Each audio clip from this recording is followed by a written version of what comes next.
Yes, sir. Hello. What is up? Yo, welcome to Get Into Fighting Games Eats. Hi. Good to Hello, see you guys. hello. Yeah. Pleasure to have you on. Always fun running into you, whenever we get a chance to make it out to, Chicago or just Yeah. anywhere, and to just like sit and yap about what's going on in the scene, what's happening Yeah. design wise. So it was not a big surprise to see when you put out Game Design Direct as a like, let's talk about the bones of these games, because I'm like, that is your passion. We've talked over that over beers, over dinners, over quite a few times. It feels like a natural thing. So like, Yeah. very cool. Thank you. I appreciate it. A lot of work went into that one. And I'm working on follow-ups as well, but they'll be Yes. smaller. Yeah.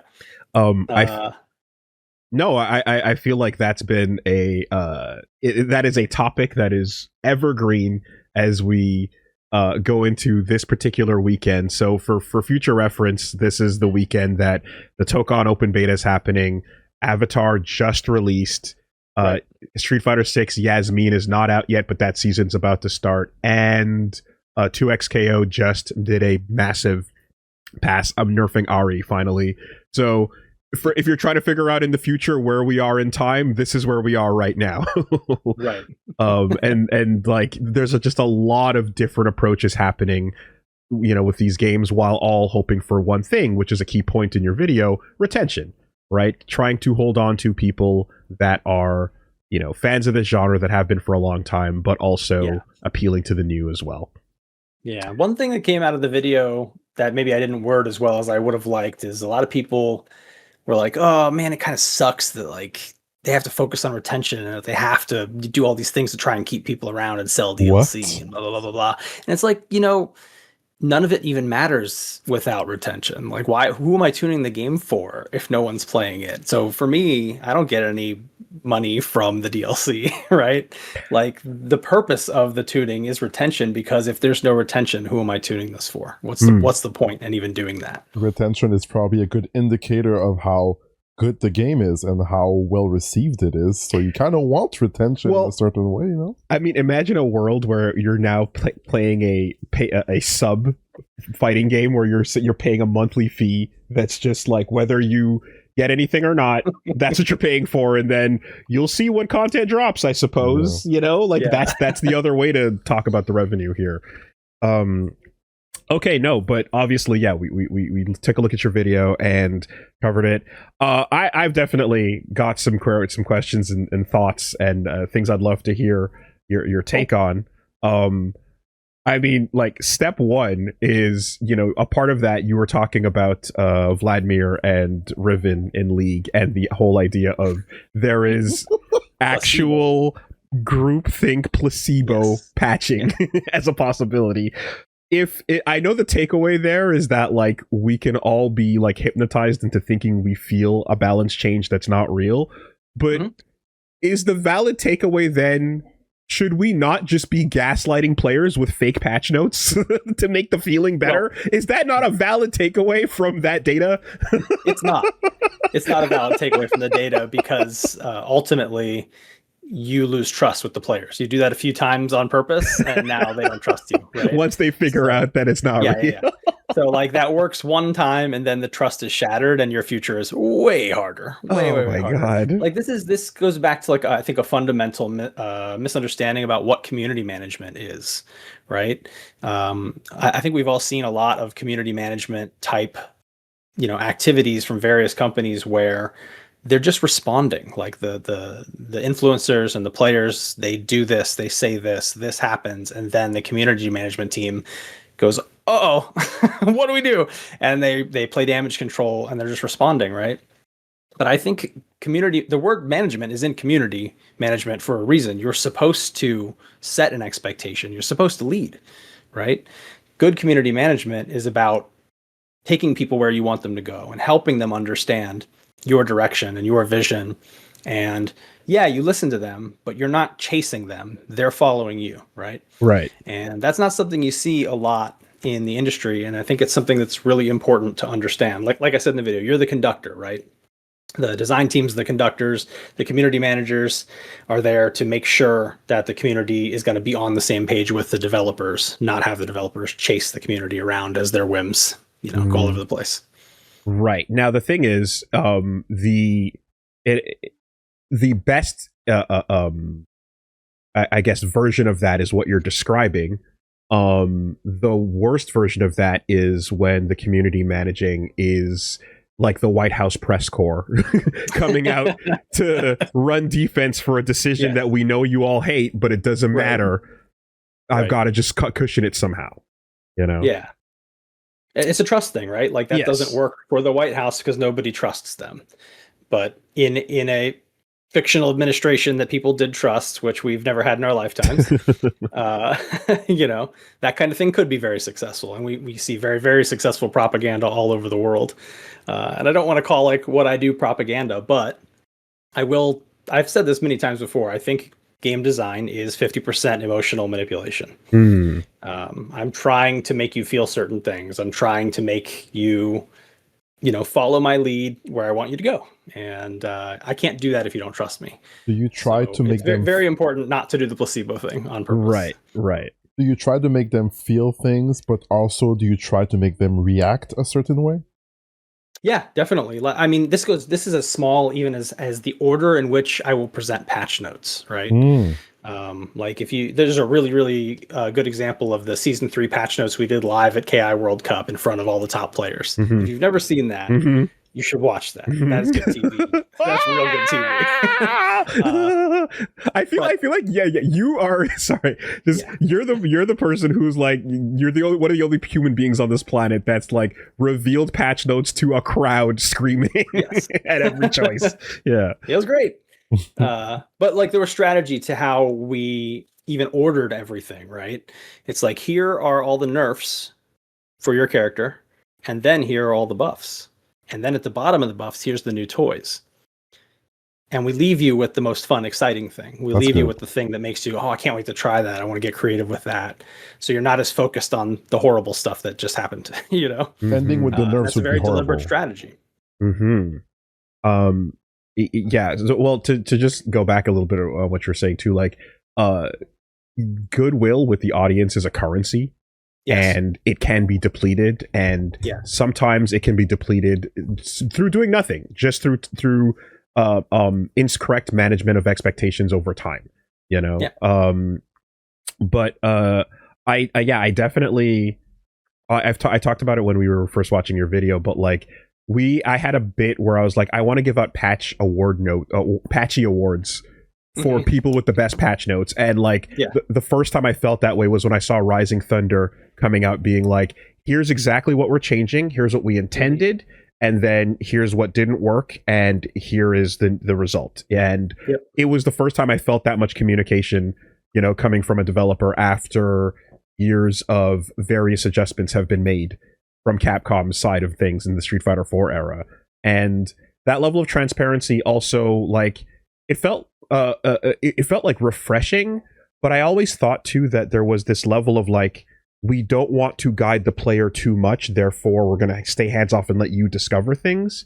But in this age of wikis and communities talking and stuff, like, we're just not in the world of like, it's not the same archaeological dig into characters that it used to be, So like, I always felt like, why not just embrace that? I mean, I'm at the top of the list of people who care about patch notes. A lot of the trends you see with current patch notes, we originated on Killer Instinct when I got on there in season 2. I just wrote the patch notes I wanted to see as a player. It's just that simple. Like, as a player, what do I want to know? What do I want to be told? I want to be told what's changing, and not in a vague way. I don't want to hear the collision volume has changed. It's like, what the heck? Okay, to what? Yeah. Is it bigger? Is it smaller? Which way is it bigger? Which way is it smaller? And just getting nitty gritty with it. Just say, hey, this thing has 8 frames of startup now. Used to have 7. Like, very, very clear, detailed stuff. And that was contentious for a bit. A lot of other people I worked with were like, this is too detailed. People aren't going to read this.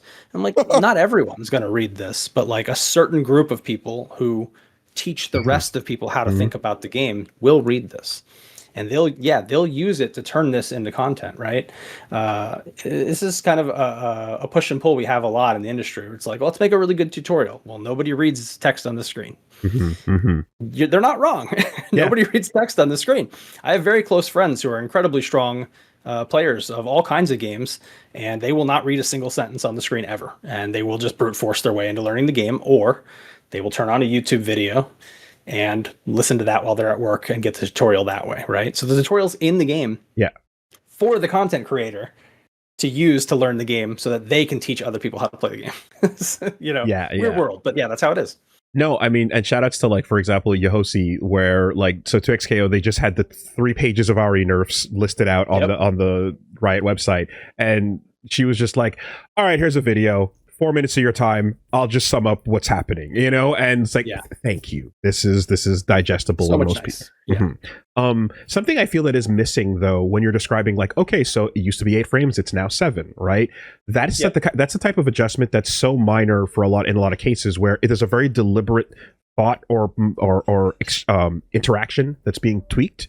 And what I feel is something that, like, even currently we don't really get a lot of is if something like went from 7 to 8, on the basis of, if you look at the rest of the game and the other characters, we're normalizing. That's not something that gets stated in patch notes as much, I feel. And I would like it to be like, hey, this might feel weird, but you might not have been paying attention to other characters and how actually 7 is quite normalized. And there's a reason for us going for that. The reason is what matters, right? It doesn't matter what the reason is, as long as you have one and you can justify it. If you have good reasoning, even if people hate it and don't agree with it, they will still trust you, right? Like, I don't have a perfect track record with patches. I've made plenty of mistakes. I've made plenty of changes that people absolutely hated, but they still trust me end of the day, because they know that I'm transparent and they know that I'll explain myself in a logical, reasonable way. And logical, reasonable people can disagree, and we do. And ultimately, I think people appreciate that I have a vision for what it is that I'm trying to do and build, and I'm not following them around, chasing the community around in circles. Whatever they said this week is the new panic. I don't do that. I'm not interested in it. There are times when, like, like going back to the drawing board and, like, kind of reinventing a character entirely. And that, so, like, you talked about Symmetra in the video. I mean, very relevant to me. I'm thinking of the Baz and how that's a character that, like, completely 180'd from the initial concept. And, like, I guess my thought is, like, is that almost like just like when therapy fails, we got to go for, like, corrective surgery and just go into the guts and just reinvent the character entirely? Would you consider that one of the, like, mega frustrators? Yes, mega frustrators. Absolutely. I like your analogy too of, like, oh, that therapy is not going to work, time to do some surgery, right? It's got to be more drastic. But there are more reasons to do that kind of thing than just a mega frustrator. Obviously, a mega frustrator is a very urgent reason to make a big change with something, and it is always risky to do that because you may really piss off and lose a portion of your players. But on the other side, if you don't do it, and you're going to lose even more players if you don't do it, then you kind of have to do it. And the other reason you might want to do something like this is, like, Killer Instinct was a game where we were adding a character a month. For years. And even just the act of adding a new character upsets the delicate balance of the game badly. This was, something that I was pretty passionate about when I came onto the project. I learned a lot on Dive Kick. I was not very good at this work when I did Dive Kick, to be clear. That was my first game, my first attempt at any of this stuff. I don't think I had any of that right in my head, but I was figuring it out. But when I got on Killer Instinct Season 2, the Season 1 crew, they were amazing, but they were very, like, arcade mentality. These are, old school fighting game guys. And they're like, nah, it is what it is. People will figure it out. We're not going to really patch it because we don't want to, make people have to relearn stuff. And that was how most things were back in the day at that time. And, like, that's how everything was. Most fighting games weren't getting patched at that time. And if you wanted an update, you waited for the super version or the ultra version and you bought it again. But I went in on KS Season 2 and I was like, listen, we're screwed on balance no matter what we do. Like no matter which strategy we take, it's not going to be perfect ever because we have to add one character every month for the conceivable future, right? And that's going to upset the balance of the game. So let's commit now to heavily rebalancing whenever we need to, as often as we need to, every month if that's what we have to do. And that worked really well in one sense because Endgame Killer Instinct is pretty good. Really good character variety, very harmonious. But on the way there were a lot of roadblocks and bumps. And also on the way there, a lot of people got frustrated we were changing it too much too often.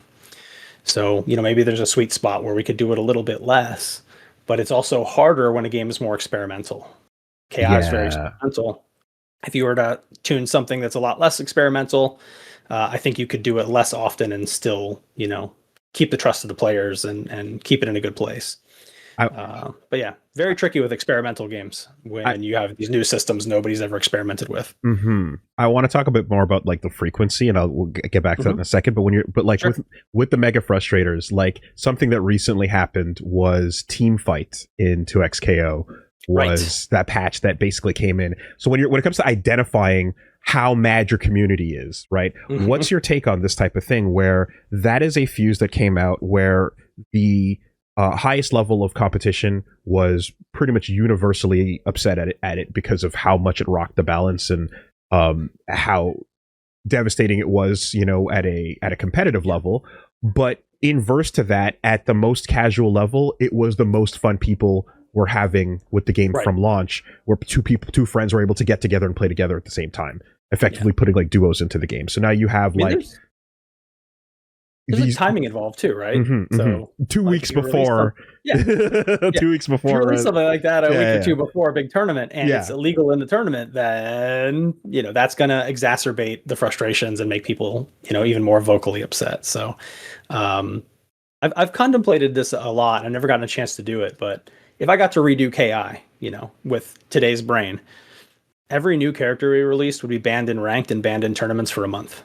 It would come out and it would just be casual mode only, right? You can play them, you can have fun in casuals, you can do offline tournaments with them if you want to, but like online ranked and big tournaments that we were, we would be involved with, I wouldn't allow a new character in for a month because I know how little we know about those characters, right? When I make a character and I spend 2 or 3 months on that character, I know jack shit about it, man. I know maybe 20% of what that character is really capable of. But once you put it out there, you find out in about a week, if this character is actually strong or weak and what you need to do. You can learn that really fast. And then the other part of that strategy too is like, you can't afford to release weak characters. No. And it's not about DLC sales. People are like, they just want to sell more DLC, so they overtune the character. No. We have to make the character strong because we have to figure out what's fun about it, and we need people to play it to show us what's wrong with it. And if the character's weak, nobody plays it, and we don't learn what's wrong with the character. And if the character's strong, we find out what the most fun bits of the character are. Because I'm not trying to make a character that has one fun thing. I'm trying to make a character that has like 10 fun things. But which of those 10 things become the character's identity? That's not really up to me. That's up to the players. And then they figure out what the identity is. And then a lot of people are playing it because it's OP. It's busted.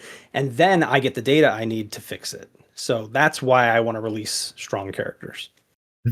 It's funny because like that's a really interesting idea for fighting games, and I was about to say like, what's that like? And then my brain immediately went to, Overwatch releases a new character. Doomfist came out. He's on the playtest. Right. The play realm or the PTR or whatever. Public test realm. That's it. Yeah, the PTR. I've always wanted a public test realm, man. Yes. I've always wanted one. Right. And like it's like, so how many people would be like, I can't play my new fave in ranked? Fuck this. Yeah. But it's like that is something we saw where the PTR would be the place to go to get hands on the new character for a little bit before they were revealed live. Yeah. Yeah. It really helps. You know this, you've tested games, but like the amount of testing we have on any given character or feature is a tiny fraction of what the player base will have in 1 hour after its release. Absolutely. There's just no way to make up that gulf. You're going to see things you never conceived of within 1 hour of release. So I want to ask you the question that you enjoyed from when we're looking at it. Keits, what is the most bored you've ever been while winning? Most bored I've ever been while winning, huh? Geez, that's a tough one. I've played a lot of degenerate video games in my time. And I want to write a video about that term, about what degenerate gameplay means. Degen. It's like the opposite of depth. Mm-hmm. But I would say even when I was playing well and winning in like Marvel vs. Capcom Infinite, I was pretty bored. Just going through the motions. Mm-hmm. Yeah, I was just running set play. Like, it was fun to try and get the first hit and then brain off, do my set play. Funny story about it. I didn't play Marvel Infinite long, but I played it right when it came out. Went to CEO Taku and was doing pretty well. Made it to semifinals winner's side and had to fight Sonic Fox. And sat down next to Sonic Fox, and they said, "Good luck, have fun." And I replied something along the lines of, "We'll see if we have fun." And Sonic Fox said, "What do you mean? Fighting games are fun." And I was like, "We'll see. He washed me the first game, and then I washed him the second game. And they looked at me and they said, "I didn't even get to play." And I was like, "Exactly." And then they watched me the next 2 games and sent my ass to losers, but Yeah. Yo, round 1 fight. First touch, pause, character select. Yes. 1-0. That was fun. Yeah. That was tactical. Yep, all right. Yeah. Just overall, my tastes have changed a lot as I've worked on these games, and I used to play everything. I used to go to any given tournament, final round or Midwest Championships or something. I would enter every single bracket at the tournament. It doesn't matter if I put a lot of time into it or not. I just wanted to play, So I played everything, and my tastes have just changed so radically, right? Like I don't love long combos anymore. I want to play neutral. I want to input stuff that matters all the time, not just part of the time. I think KI ruined me a little bit. So tastes changing is a really interesting thing too, because like when it comes to what we want out of like balancing or so, and well, again, like like as you said, it's vibes. It's about you're tuning for vibes and such, but like about how you feel. But the history, the games we play, the era we come from, right? I just had Deathy and Frodan are a Deadlock and TFT replayer respectively, and we had them on the podcast the other day, and they were talking about how those 2 games will release characters and then within 24 hours patch them and address the community wanting changes right away. Which is nuts to me as a fighting game player. That's like, what? Yeah. Right. But there's also something on Steam. You can just patch on Steam whenever you want. You don't even need to like do certification or whatever. And it is something to be said too, that where like if it's a character that has like 4 abilities, it's a lot easier to look at the encompassing nature of what their matchup against everyone else means. Compared to a Tekken character with just 600 moves. Exactly, right? 20 of which are useful. Yeah, the 10 that we show you in the recommended page. Yeah. but I with that, I'm like, okay, that's daily is obviously an extreme. I've talked to enough top players that have been like upset with their games for not letting the dust settle. Mortal Kombat players were very upset with how often NetherRealm was getting in there. When you look back on the fact that like we come from a time where you got the final release of an arcade version of a thing and it just sat there for decades. Yep. Would, like, if you could go back in time, not to KI, but to like those eras, would you like to see a Third Strike or CVS2 where that like actively stayed up and patched and addressed things? Or is that kind of happened, right? There were other versions of some of those games that came out that were summarily rejected. Yeah. Exactly. Not just console ports, but like new arcade versions that fixed bugs and fixed certain things. There's versions of Third Strike out there where like Yuri on Unblockables don't work. Right. Yeah. They took her. They hate that. Yeah. Exactly. Yeah. Was that depending on the country? Different. Region wise, but I know like with the Dreamcast port, they had one of the options on or off to put on exactly the Yuri on Unblockables and some of the left right ambiguous stuff. But I guess sorry.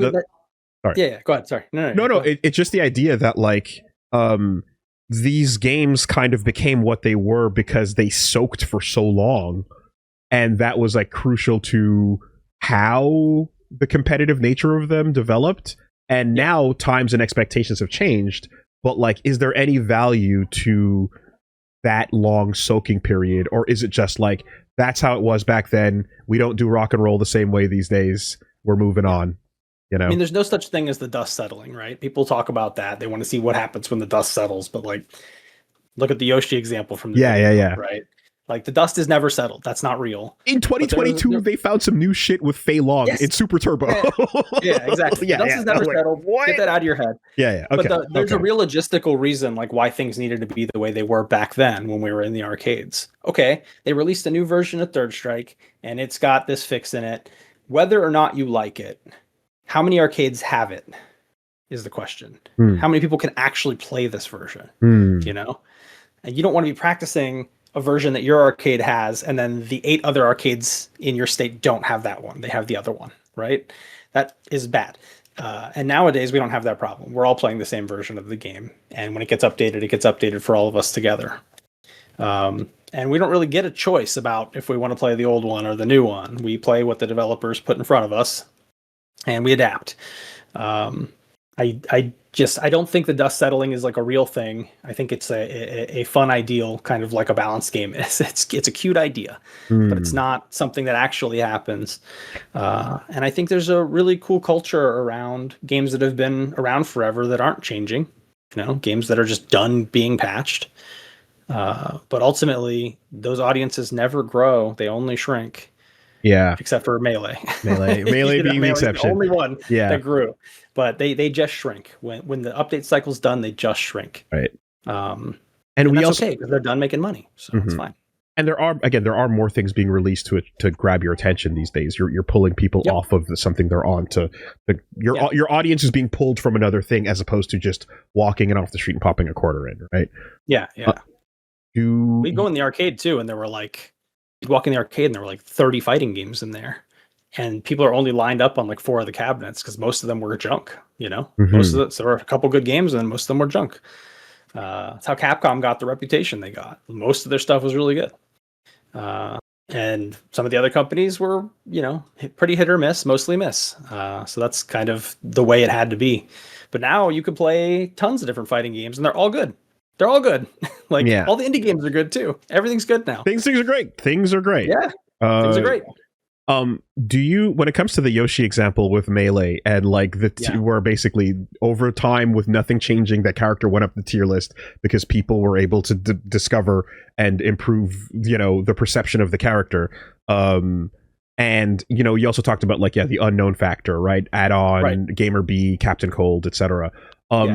So do you, as a game designer, philosophically, do you believe in like, coming out of the gate and like directing the player by like inventing the character with respect to the fact that again we live in a world of wikis and communication now.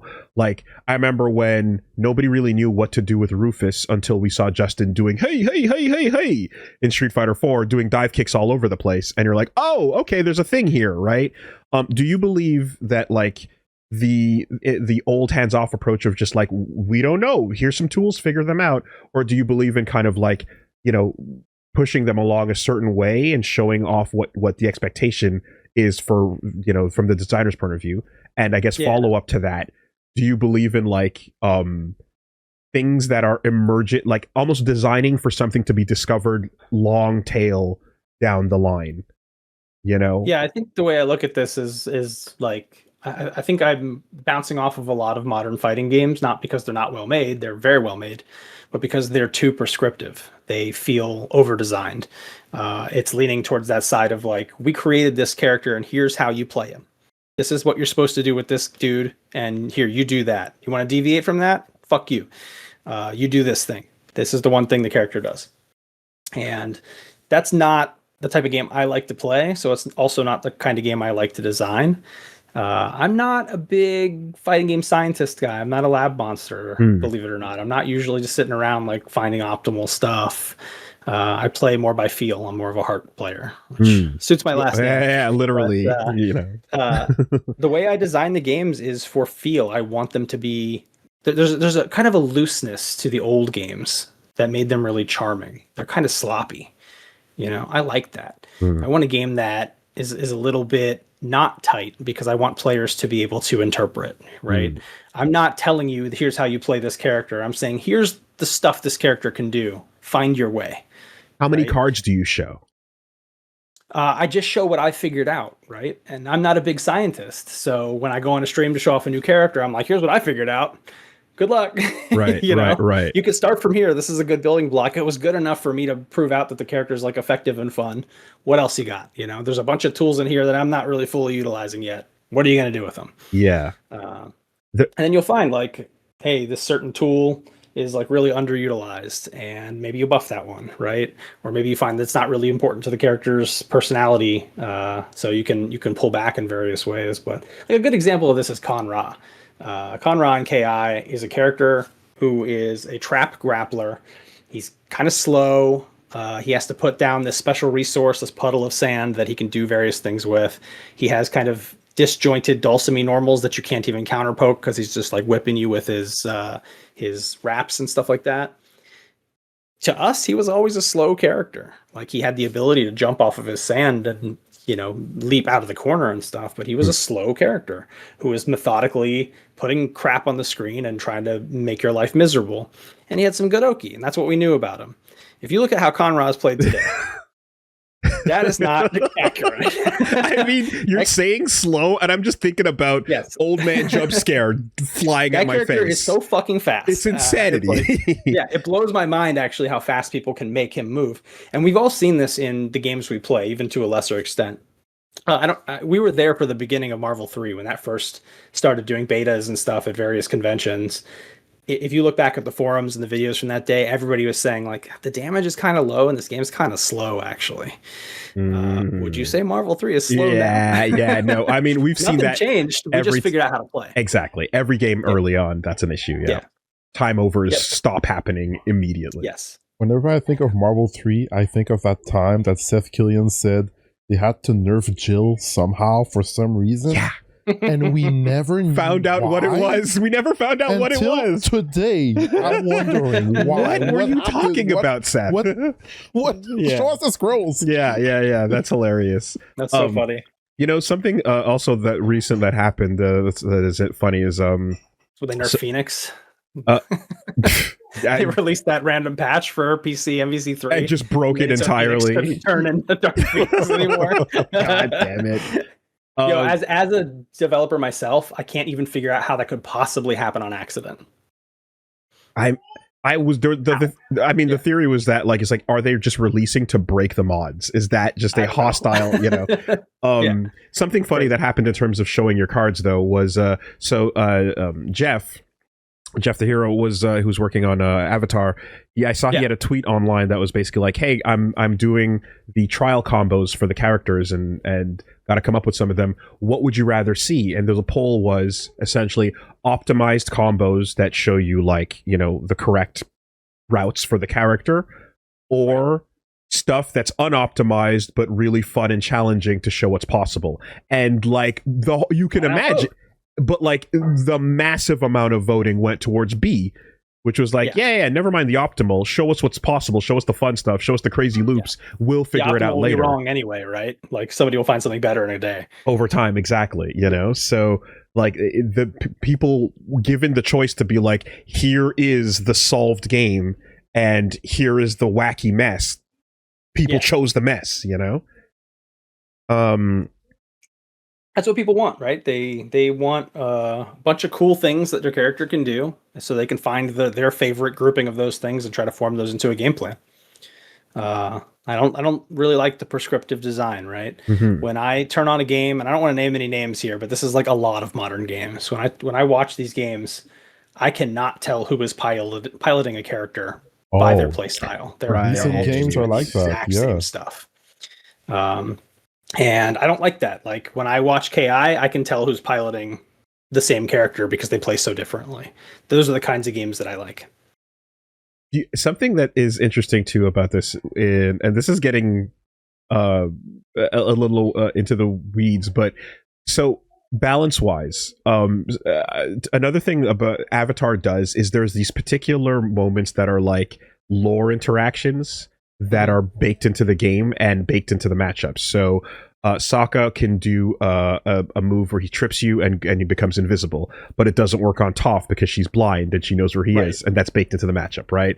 Or Ozai does a face burning attack grab on any character, but when he does it to Zuko, who is from the show, it specifically drains chi, right? Yeah. Like, so I think that shit's cool, regardless of however you feel it affects things. It's a rad vibe, and I love that being there.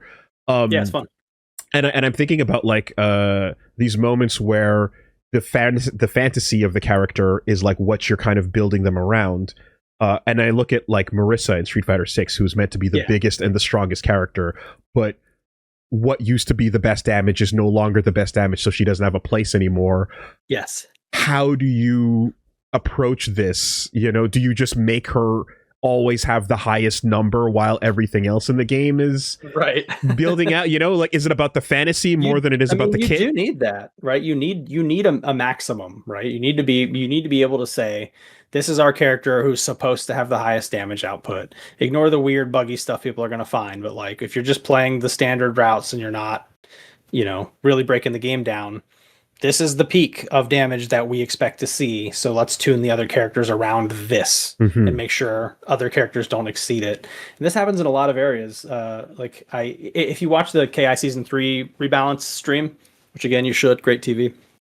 One of the things I say in there is like, when Season 1 was completed, Jago was like the second best zoner in the game out of 8 characters. And now that Season 2 is completed, Jago zoning is completely irrelevant, and it's very bad, in fact. You know, so we want to do something to amp that up, and that was why we gave him the charged fireball, so that he could, you know, contest in a zoning battle. Not become the best, but at least get some of that flavor that he lost back. Yeah, it is funny about how about that whole part about you know, his healing being what everybody was focused on, and that being like a major community point. And I'm just thinking back to my time where I'm just like, this motherfucker is wind kicking me from like from anywhere in the most, like, I don't give a shit. It's not the always healing safe to me. It's this holy shit, this kick, you know? Yeah. But did you know that it also low crushed and that it also was throw invulnerable? Like, it didn't need all that. An example you gave too was there's moments where, you know, listening to the community and everything, and of course you even though everything lies, stats lies, players lie, etc., all that stuff, you still have to listen, right? There's a moment where you said, like, when tweaking Gargos, you're like, there's a point where you go, no, we're not willing to go any further. Now it's up to you to go practice, right? Yep. Is there a limit to that? Is there a, you know, if you're looking at a character that's, you know, if they say Darius is an honest 9-to-5 character for people with working jobs that don't have time to go in and learn in lab, you know, is there an idea, I guess, that like, the idea of, it's almost like a Souls like get good on behalf of the devs it comes a little bit harder than it does when it's coming from the community in a way? I don't really look at it that way. It's like, okay, there's a broad range of different skill levels and time investments and talent playing your game, right? Huge range, but it's not an infinite range. There's a bottom to that, right? And that's based on a lot of factors, but at some point, when you drop below whatever that floor is and you have people who have put in less time or are less talented or less skilled, they're not playing your game because they already tried it and they didn't stick to it because it was too hard for them, right? There's no point in making things easier for a group of people that no longer exist. They already left. They're gone. They're unretainable, like I say in the video, right? There are people out there who will try your game. There's nothing you can do to keep them. So why are you going to push this thing that is bothering some of your weakest players way below that floor and never ask them to get better? Just for who? Who's that for, right? You already lost the people below that level. They're gone. They've been gone for a year, you know? So for me, it's more like understanding where the actual floor is. Who's playing the game is a different question from who's playing the game online. And who's playing the game online and where's the floor there? And that's what we really need to look at, right? And there are a lot of people playing online who are kind of mashing and they're not that good, but they're not that bad either, and they're capable of learning and they're capable of adjusting. So it's important to try to understand where that floor actually is and not try to push past it, because there's no gain there. Doesn't help anything to do that. Okay. It is funny when looking at I'm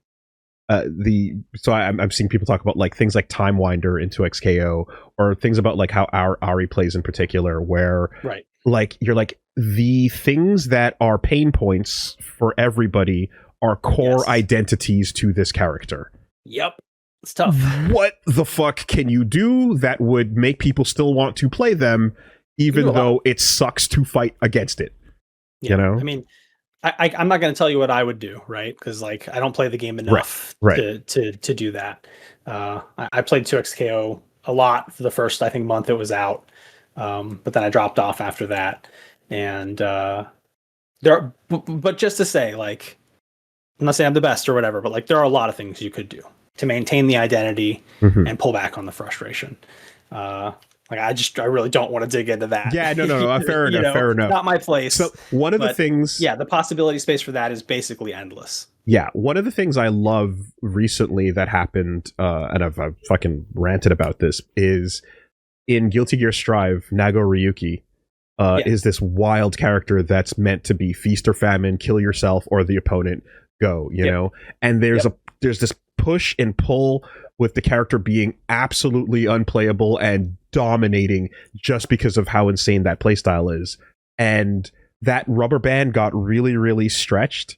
And, there were these unintended things, like he had like a really good unexpected overhead off of his like second DP swing. Right. And then they came to this final point, the most recently, which is the credit card move that he has, which I find is like such an awesome, elegant, like way to resolve a lot of this and also live into the fantasy of the character, which is all about like containing the rage and the blood and lore wise and stuff. I love what they did, which is just like, all right, you basically make a gamble that lets you use as much blood as you want or recover as much as you can in the next 7 seconds. We pause that and it's all on you. You're pushing your full poker hand onto the table all in. I find that was a nice solution, and it involved, after multiple seasons, creating a whole new move for the character and throwing it in there. Yeah, I think what you're poking at is just you want fun risk reward, right? You want to make a bet. Yeah, absolutely. And you want to lose sometimes, right? I think the reason something like Echo's Time Winder is so frustrating is because where's the risk? And the reward is quite high, right? And that's such a tunable thing. You could add more risk to that very easily. You could lessen the reward from that very easily. Like, those are not difficult problems, and the character still gets to keep the identity of Fireball that freezes you and gives them a little extra. Yeah. So what you're really knocking at is just ultimately tuning games is very hard, yes, but also it's kind of easier than most people make it out to be, because it's really not about like math and science and numbers and truth. It's just like, make it make sense. If it's high risk, give it a high reward. If it's low risk, give it a low reward. Just start there. And so many of the common things that really piss us off betray risk reward. And I'm sure you can think of 100 examples right now. Yeah, I mean, well, one of the craziest things was when the dev vision for what Potemkin was in Strive then got replaced with the version that was full of Karas and particular inputs that they didn't intend. They took them out. People revolted, they put them back in and then kept all the buffs as well to create this new version of the character, because essentially like there was just a complete break between their vision and what the scene created, Right. Currently Potemkin is top 3. Oh yeah, interesting. I'm seeing people in the chat saying that. Okay. Yeah, no, that stuff is very fascinating. Yeah. Ultra David always says his favorite games are a game where you can accidentally kill yourself. Yeah. I think there's something to that. That's pretty cool. No, like when I gamble and lose with Nago, I'm like, I went for it. I kind of, I'm losing with a smile on my face. Deserved. 100%. Totally.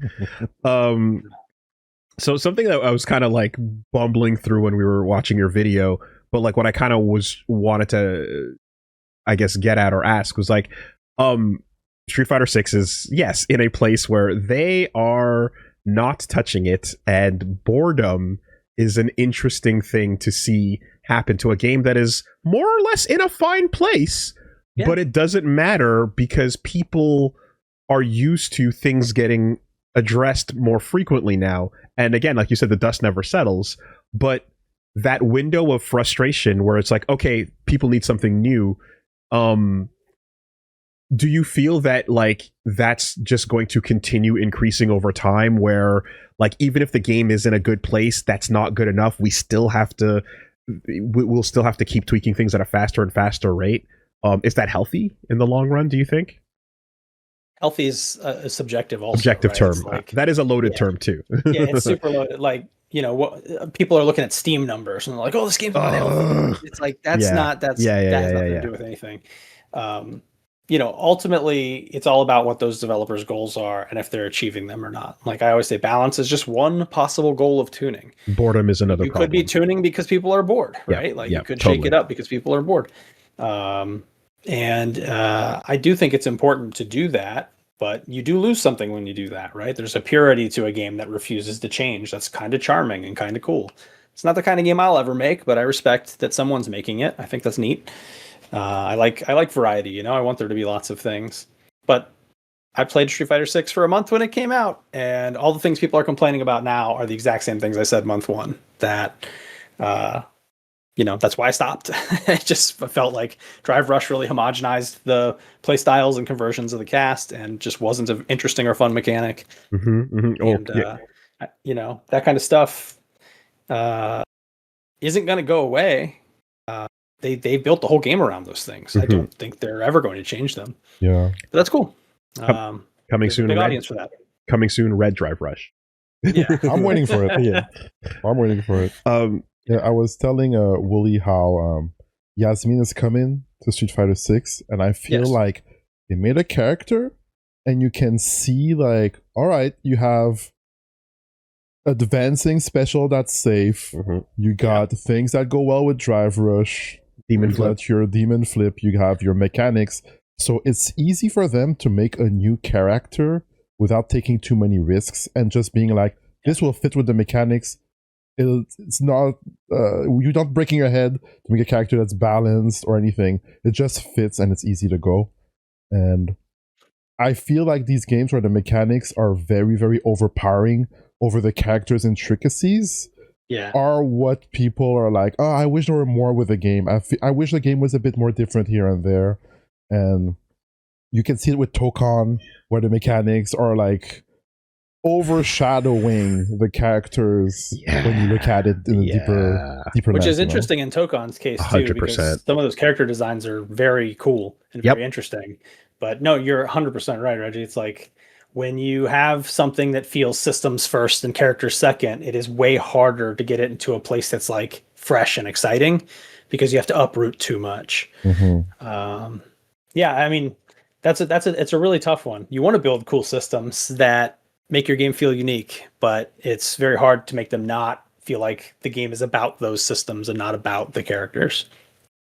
It is so surprising that in Tokon's case, like that, well, I guess because when I look at ArcSys's approach where they took Strive's recent patch and just powered everyone down to create a new baseline, it kind of says they want tamer, you know, they want a tamer game. And I guess they took that philosophy into Tokon as well to some degree, even though it's not obviously the same teams.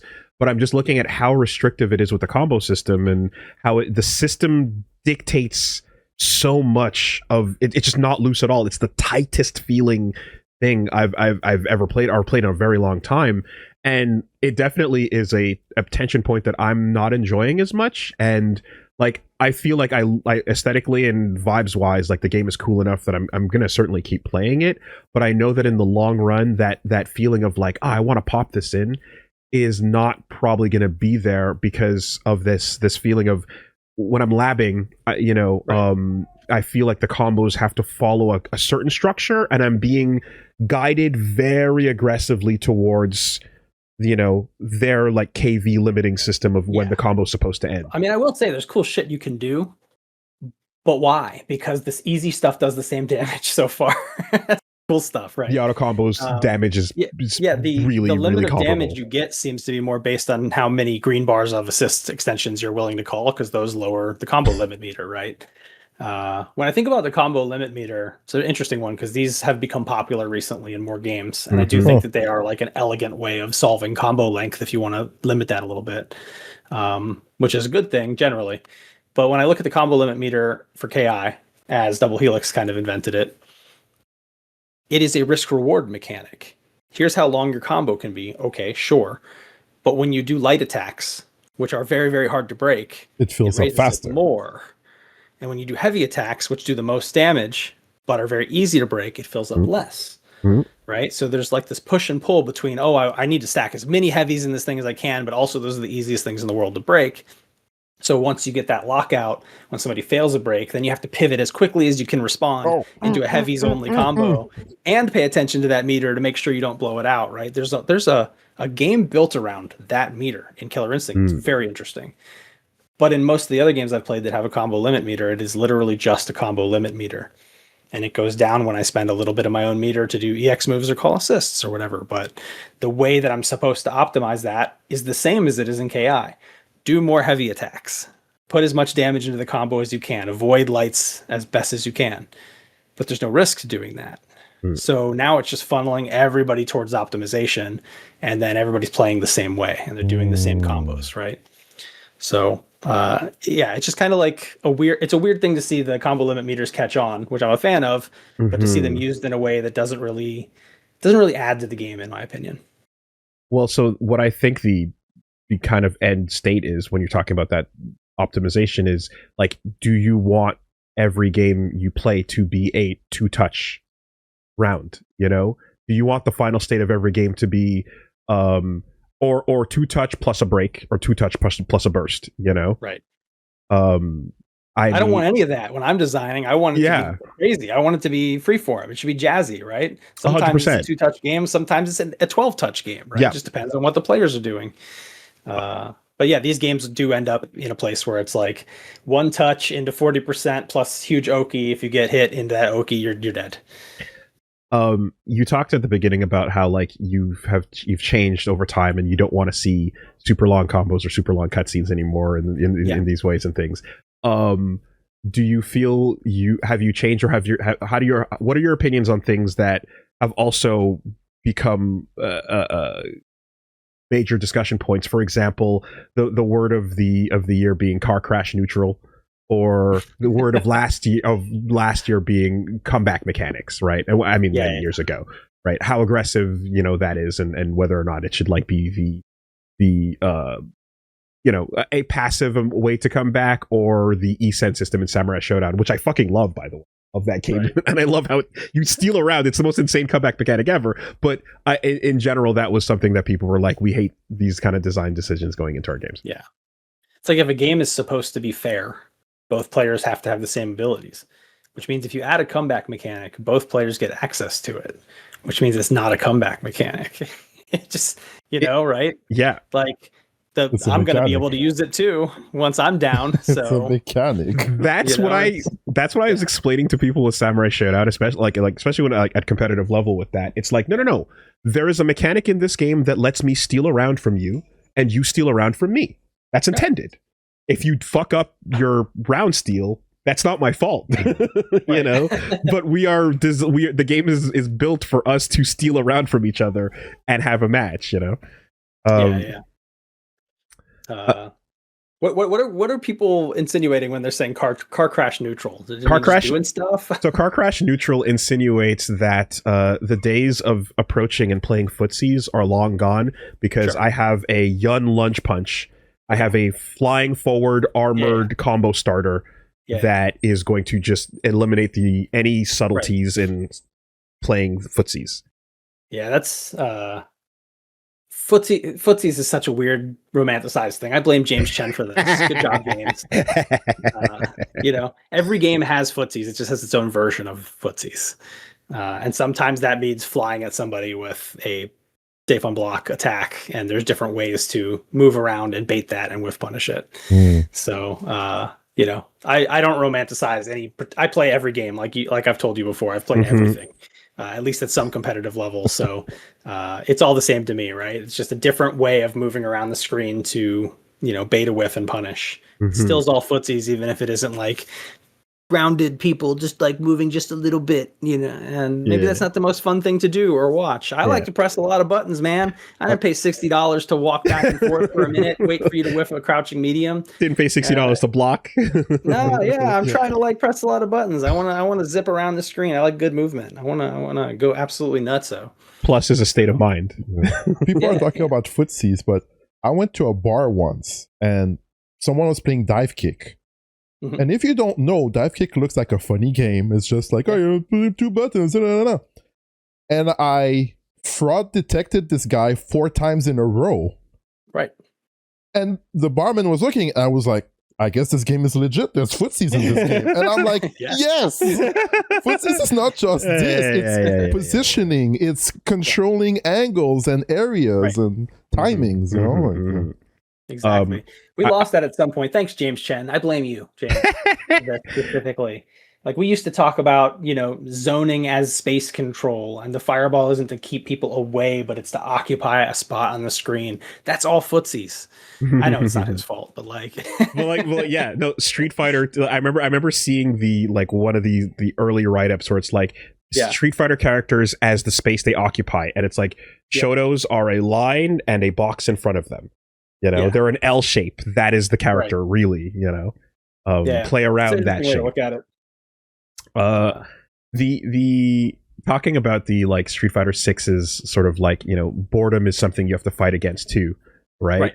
The complete violent antithesis of that is Dragon Ball Fighters on the way out dropping the Kusoge patch, where everything goes out the window. Is there validity to that? Where you just go nuts? Yeah, look, man, everything's valid and nothing's valid, right? It's all perspective. We only get to live once, and I want to have some fun, so I'm cool with a wacky Kusoge patch. But some people's fun is just like, I want a game that's steady and doesn't change for the next 20 years, and that is a tiny, tiny amount of people that will shrink as the game goes. But those people will form lifelong bonds with each other and become besties, and I think that's awesome too. So it's all valid, and none of it's valid. I think developers should do what they want. It's their game. They poured real time and real energy into it. I know players like to take ownership and be like, "Oh, I played this game for 8 years. It's my game." Sure, but the work on it when you actually build something from scratch it's different. It belongs to the people who built it, and they get to decide. I think my personal happy point is the fun of a Kusoge patch, but I don't have to relearn any of my combos. Sure. All your old stuff works, but there's new stuff also. That is ideal.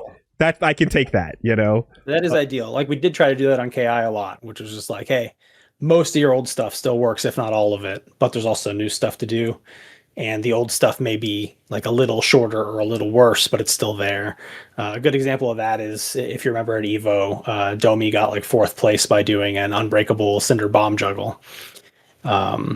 Because you can't break projectiles in KI, so he found a cool way to launch people off the top of the screen and just throw the bombs up and detonate them, and did 70% unbreakable damage. And there was 1 breakpoint, and it was really, really cool combo too, really fun to see. And none of the players in that tournament realized that Domi didn't know how to play the combo breaker part of the game. He didn't break a single combo. So they were just letting him get away with it because they didn't realize it. That combo is obviously broken. This is way too much unbreakable damage. But we had already set an internal metric for how much unbreakable damage is okay per meter spent. And we already had those numbers. And we were we just got to pull him closer to these numbers. This juggle's cool. It's executionally cool. We still want it to be strong, just not this strong. So if you're willing to set this up and you're willing to spend the meters on it, do it. Instead of doing 70%, now it'll do 52%, which is still good. Still very worth doing. And we left it in the game. It's just a little shorter and does a little bit less damage. Awesome. And it's interesting also identifying something like that where, again, respecting a player where you're well, if you're on this stage, it means you've got breaking down, right? Yeah. Right? Right? Nope. Yeah. But if you don't know that about your opponent and you're trying to play KI the proper way, you will hang yourself. You'll just go for counter breakers. You'll do less optimal combos waiting for them to lock out, and they never do. It's a completely valid way to approach the game. So so this Evo, the 2XKO top 8 was filled with what they were calling the burst bait illness. Of just like you're dropping your combo to bait a burst that never came, and these are moments that could have decided the set. Right. It's like, just take it and take the burst and go back to neutral. Well, like it's just that little moment of just like going back to neutral either way. Yeah. But like people want to feel godlike and make that read on the stage, right? Yeah. Like, wow, I stole took that your guy's soul. Took your soul. Yeah. There's an attraction to that, having that moment on stage that makes people behave that way as well. Another point that kind of came up, and I guess one of the ones I want to start to close out on here is throw loops. Another point I was trying to kind of discuss there was this is something that like is in the game. It's been there long enough that it's clearly intended, and it's not been removed, and in some cases they want it with meter. But and the thought process, from what I understand, is parries are so strong, the ability to negate strikes are so strong that throws need to have some juice on them. But it's boring to watch, and it's also boring to really do. It's very frustrating. Exactly. It's boring to engage with. It's boring to play. It's boring to fight against. It's boring from every angle. On the opposite end of that, in a lot of like recent games that I've played, I think this is true in Avatar and Tokon, there's a ton of throw invulnerability when you get up. So there's no throw loops. And it also feels incredibly frustrating as the attacker to just be like, you're not allowed to throw this person here. Why? It feels weird that it just whiffs. So there's an opposite end of this too, where it's like, oh, now the attacker's frustrated because they just have less offensive choices to make. So what's the happy medium on that, right? This is, okay, surgeons gather around the patient. What do you do in a game like this where parrying is a mechanic and it's here to stay, and it's clearly very crucial to the way things are built? Right. I have answers, and I'm experimenting with them in a game that I'm currently working on. Okay. So maybe if we're lucky, you'll get to see those answers when that comes to fruition, if it comes to fruition. Interesting. The industry is collapsing, so who knows what will happen. Yeah. It is. But I guess it's just that's one of those ones where like truly, as I'm not a game dev, I'm just like looking at this as a player feeling stumped, because I'm like, I get what's happening, but this sucks. And the idea of being there on the stage, choosing to go for a tech that costs you $50,000, is like, no, I'm going to take the throw again. God damn it. I hate to keep going back to KI. It's literally it's a good game. It's a great game, and it's your lifeblood. So please look at the KI version of this. When you whiff a throw in Killer Instinct, it recovers way slower than in Street Fighter 6. So if somebody jumps your throw, you are in big trouble, right? You could start there. If I hold up and I get out of the throw in Street Fighter, I get uppercutted for my troubles. That sucks. Like, start there. Just fix that. Give throw whiff a lot more recovery. Full start there. Punish counter combo. Yeah, and I don't have to tech it. I could jump as an option. It's a riskier option, but now that riskier option has a higher reward. If I'm right, you're stuck in recovery longer from your throw whiff, and I get to do some severe damage to you. Okay. So it's a pretty simple place to start to me. Okay. Because it is just one of these real head scratchers to me. Is like, it's risk reward again, man. It's always risk reward. And I have to say, I'm like, I know that there's I feel like in a lot of cases the FGC sometimes like allergic to like appreciating what's going on in the present. You can only do it in retrospect when the new thing is here to hate. But I legitimately like what they did with Street Fighter 6, and I enjoy this game, and I think we're in a time where we're enjoying a really good Street Fighter game, and it's awesome. but these particular types of problems are just not what I'm used to. The idea of like, necessary boredom and necessary kind of stagnation being what they're going for in some cases. Adding a little bit of punish on what you're describing there. That's certainly one thing. I wonder if they're going to just like leave it alone the entire time, but I think what people are just looking for from the complaints that I read and watch videos about is just people are like, these things are really rewarding. Can you add a little bit more risk? Can we figure that out? If I stuff a drive rush, can I get something better? Because that's hard to do. And if I stuff the drive rush, can I get a better reward for that? Because I took a big risk trying to stuff it. Can we just add a little bit more risk to these powerful things? Because the answer is like every player has their own kind of risk reward profile within themselves that they're exploring. Yes. And the wider range of varying kind of risk reward outcomes you have, the more playstyles will start to appear. And I think the reason playstyles in Street Fighter have become a little bit standardized is because it's very formulaic, right? The answers are very clear. The risk rewards, there's like a lot of reward for a drive rush and not a lot of risk usually. And it's the same with throw loops, right? It's a lot of reward and not a lot of risk. So push some more risk into the game, and I think they'll see good things happen. I feel, Reggie, like you're a player who never wants to go to the casino. And like, I feel like a part of your playstyle is defined around the idea of like, no command grab, fuck that. What if it whiffs? I'll gamble at the right moment. That's good. You got players like Marn who are like 80% gambling and 20% solid, right? And you have other players who are 80% solid and 20% gambling. The important thing is that you have a mix. I remember we had a young Jago player who went by Jago Blake in the early KI Season 2 days, who I'd talked to at tournaments a lot because he was so frustrated. He was just like, I'm trying to play solid and never take risks and only react, and I'm still not winning. What am I doing wrong? I'm like, you just said what you're doing wrong. If you never take risks, you've become predictable. As soon as your opponent finds out that you play that way, you're toast, right? Unpredictability is important to every play style. Yeah, and it's also like sometimes you'll be afraid of using an option because they have the counter and you seal it, and you sealed your faith at the same time. Like basically, you have one less option in your bag, and they're like, oh, well, I don't have to think about that anymore. The jail of the top 32 player that is able to get out of pools consistently, stay solid the whole time, but once you start facing people who are names and or are just like solid through and through, the amount of respect you have for them is so high that you just assume that they have everything on lock, and you never take a risk to discover what weakness might be there. Yeah. Respect is dangerous. Like you should not give any player respect, no matter what their name is or how many things they've won, until they prove it's to until you they prove in it. That matchup that they can do it.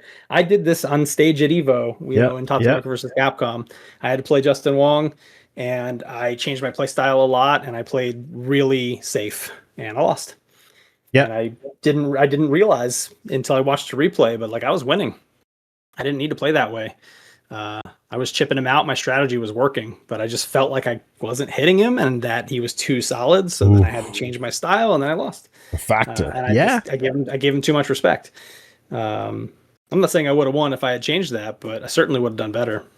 I fought Daigo and had that match, and like literally it was like, oh, Daigo's gonna know how to avoid Ultra 2. Why would I go for it? It's like, no, you don't know that. You don't know go that. for it. I'm like, no, I got that. He didn't stop it. I took that route, There's moments in that match of just like being like, yeah, if I assume he knows what to do here, I'm cooked. But he didn't, and what yourself out of all your own tools. Exactly. Make him convince you. Don't. The two rounds I got were on the basis of just treating you without respect, like because that doesn't. You're a Ryu player. You're not Daigo. It doesn't matter. So they're all human, man. Everyone's human. Nobody has these mythical inhuman abilities that people talk about. They're all human. Don't respect anybody when you play a tournament. Hell yeah. Do we have? I mean, I hate to put this out there, but like. Do you have is there a time frame we can expect to see what else you got cooking? What else is going? What the I have a really short, like 6-minute follow-up video for Game Design Direct that should be out really soon. It's just to address a couple of the replies I got from the first one.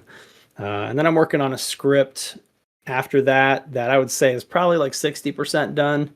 Okay. That like all the bones of it are there, and I think it's solid. And that one is about the concept of the skill floor and maybe a better way to think about that concept. That's interesting. Interesting.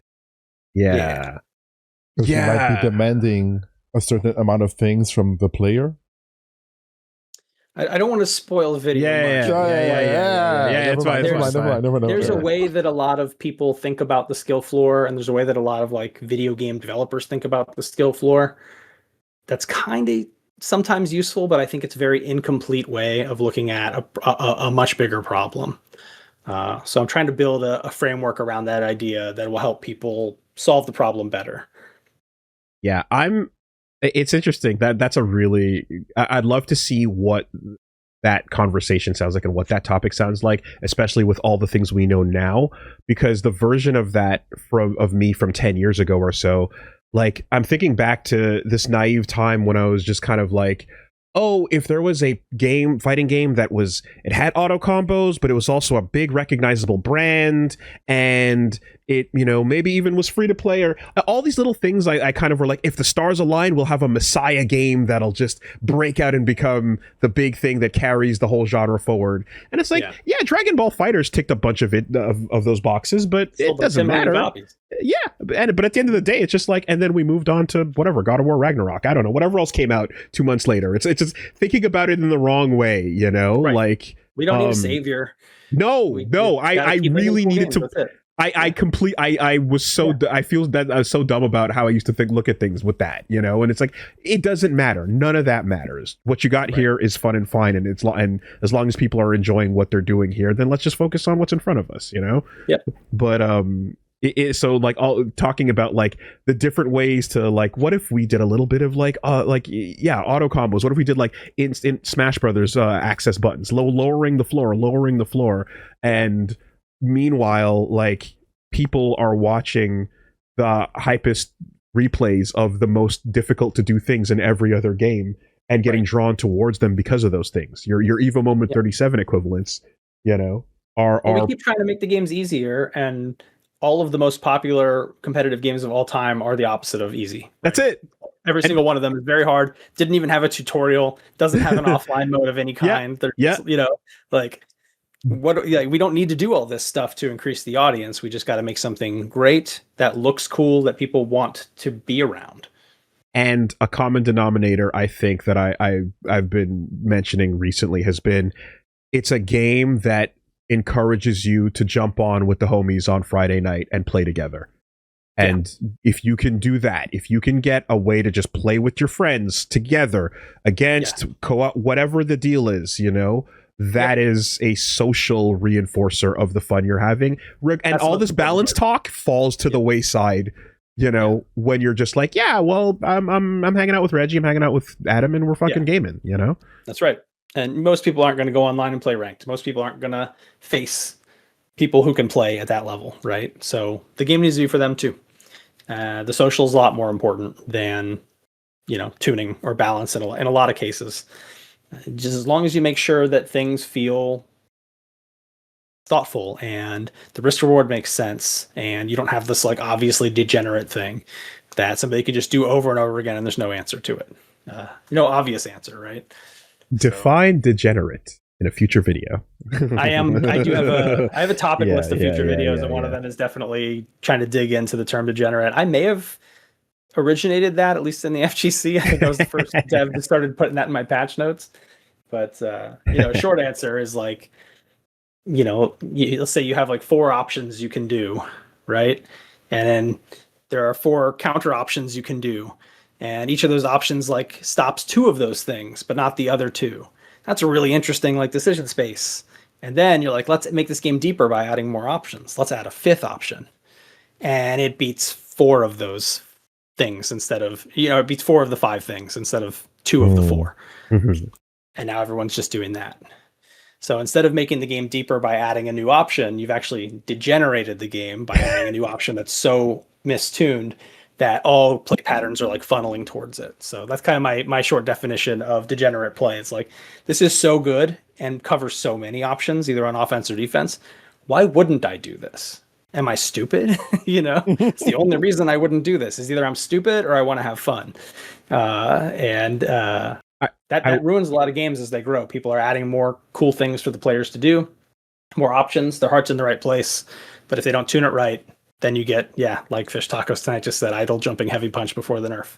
Very degenerate. Why wouldn't I be doing that? Impossible to anti-air, ground bounces, maximum reward, plus unblock. Why wouldn't I do that?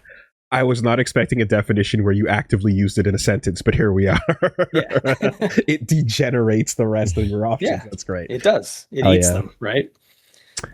Awesome. All right. Well, let's send the people over to Keits. So where can people find you? Where can they find your channel? Yeah, what's YouTube, what's the plug? Channel Game Design Direct. It's all one word. We can post it in the chat. I'm sure somebody can do that for me. Oh, yeah. So you can find me there. Still working at Iron Galaxy Studios. We're gonna, try to cook something up for you guys, but we'll see what the industry allows. And other than that, I'm trying to work on some side projects these days too. So eventually, I would like to release games for y'all again. It's been too long. In a minute. Trying to get myself back there. But for now, Okay. Game Design Direct. I'm going to be posting, content there about my thoughts on game design. These are pretty overly produced videos, so they take quite a while to make. So be patient. It's not going to be a fast stream of content, but the response to the first one's been really good. And I think if you're interested at all in what game designers do, or just in games in general as a player, from the player perspective, I try to break it down in a way that's not like Game Developers Conference where it's just aimed at game devs. I'm trying to aim these general audience. So if you're not a developer, you still can have a good time watching these and learn something. Hell yeah. I don't know when we'll be in America again, Yes, understandable. Borders closed. But Yes. When that happens again, I can't wait to meet up and chat. I'm usually at Combo Breaker and CEO, Yeah. so if you ever do manage to get back to one of those, we'll definitely hang. And you can explain to me why y'all like those vinegary hot dogs so much, because I don't like those. Jesus Christ, that shit was too much, bro. All right. Thank you so much for joining us. Thank you. Yeah.